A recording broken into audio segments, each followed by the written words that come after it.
Only a handful of nations globally, such as Norway, the Netherlands, and Egypt, host training academies with the certification level found at CEDIFOP in Palermo, Italy, a centre that just passed a rigorous May 2026 audit by the International Diving Schools Association, or IDSA. This isn't just about high-level accreditation, though.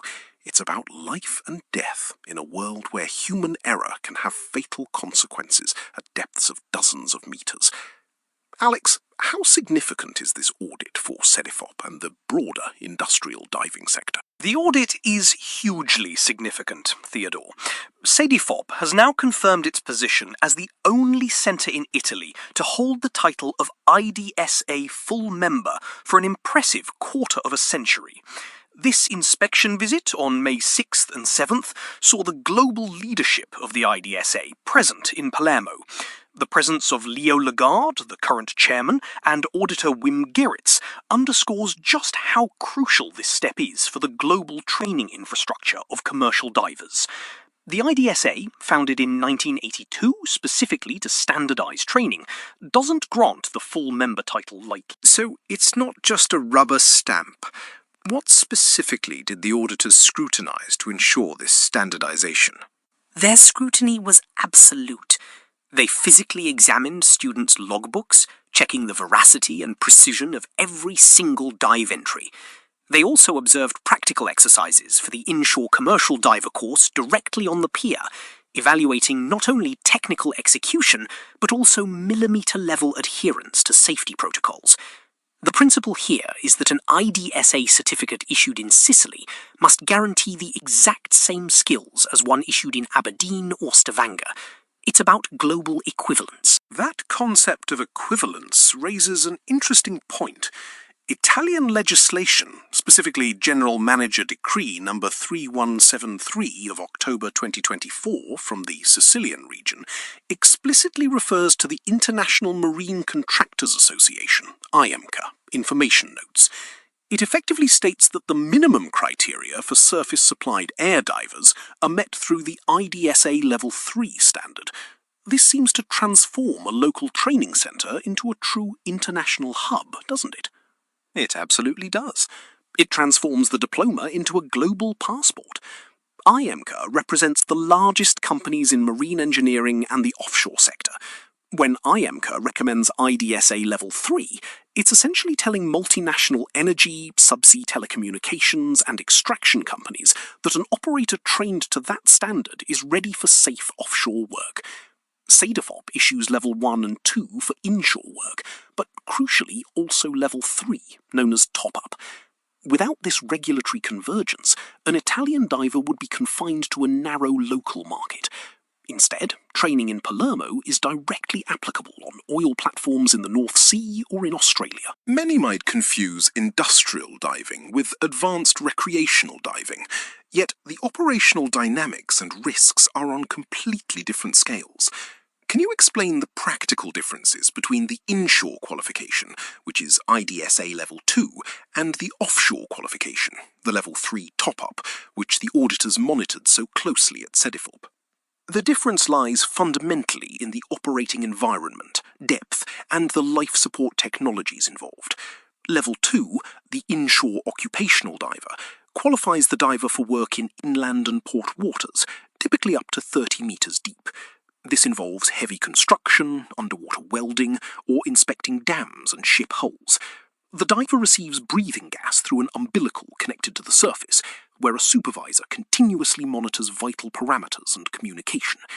In many European nations, this level guarantees direct access to most hydraulic civil construction sites. The Level 3 top-up represents the leap to deep water.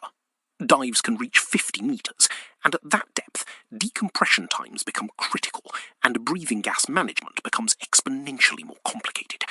You start using recovery baskets and open bells.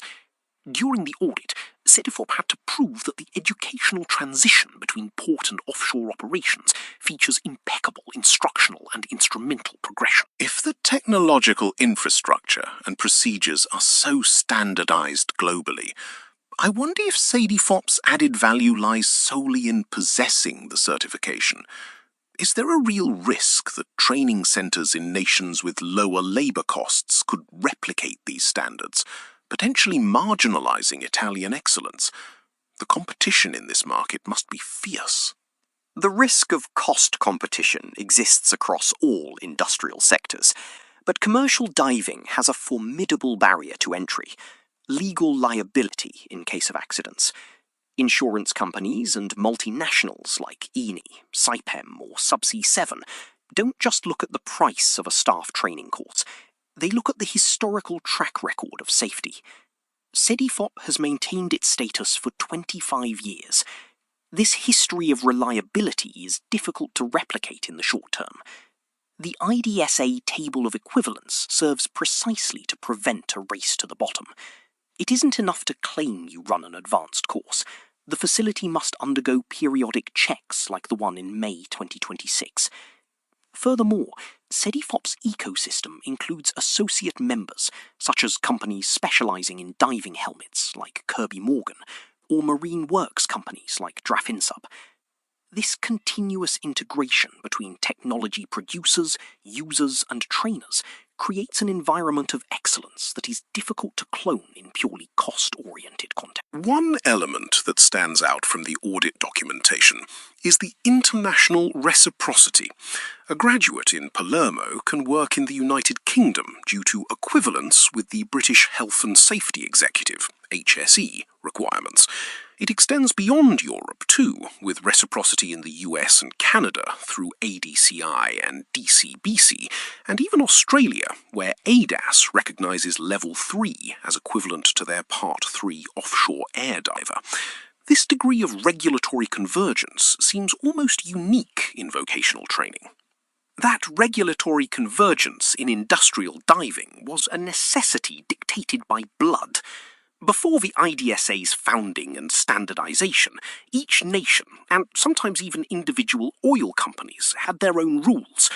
Operational discrepancies led to unacceptable mortality rates, especially during the North Sea exploration boom in the 1970s. The table of equivalence is the result of decades of analysed accidents and refined procedures.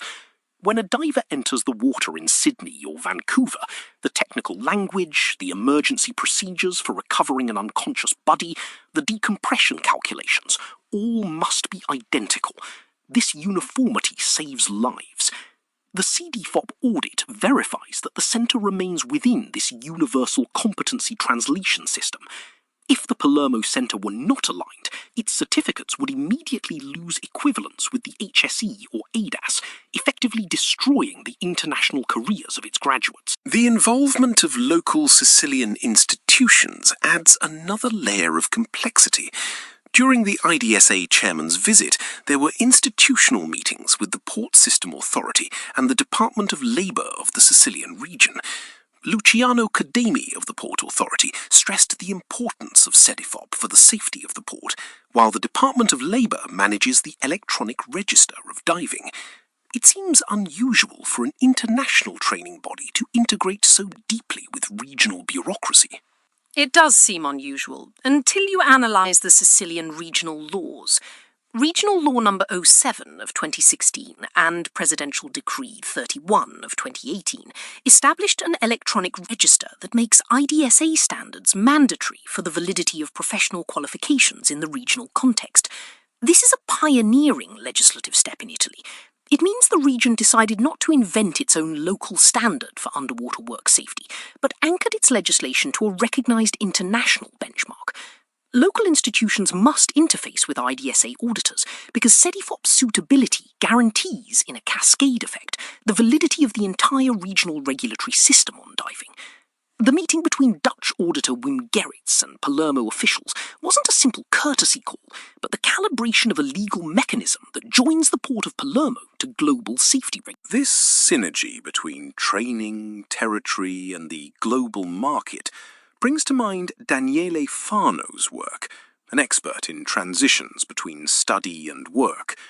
In his 2016 book, Youth Guarantee, The Challenge, Farno dedicated a chapter specifically to CEDIFOP, citing its 2015 audit.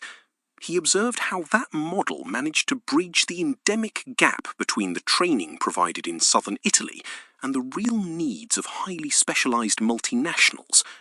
The fact that 11 years later, in 2026, the same centre is reconfirmed by the highest levels of the IDSA proves it wasn't a temporary statistical anomaly. Daniele Farno's analysis captured a structural point of the Italian labour market. Often vocational training is disconnected from real industrial demand, creating qualifications with no market value. The CEDIFOP model inverts this paradigm because it starts from the standard required by the end employers, namely IMCA and offshore contractors, and builds the training offer backwards to meet those exact requirements. When IDSA auditors evaluate the future planning of courses, they're measuring the centre's ability to anticipate new technological challenges, such as the integration between the diver in the water and remotely operated underwater vehicles, ROVs. The modern diver isn't just an underwater worker, but a specialised technician who interacts with robotic engineering.